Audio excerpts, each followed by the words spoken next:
how to make your transaction history private on Venmo. In this video, I'm going to show you how to hide your transactions on Venmo by making your profile more private. And if this video helps you, please consider giving it a like and also subscribe to my channel because that really helps me out. So to get started, open up the Venmo app and then select Me in the bottom menu to navigate to your profile. Once you're on your profile, select the gear in the top right to open the settings. And then in the settings here, select Privacy.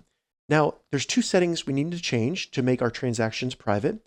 First, where you see default settings right here, go ahead and select private. And what that's going to do is ensure that any future transactions that you make, those will not show up on your profile, but your past transactions will still show up. So make sure you select past transactions right here. And you have two options. You can either allow your friends to see your past transactions, or you can select change all to private. So select change all to private, confirm you want to change all of your past transactions to private, and then give it a couple minutes, but now your profile will not show any transactions, past or future, on Venmo. If this video helped you, give it a thumbs up, and please consider subscribing to my channel.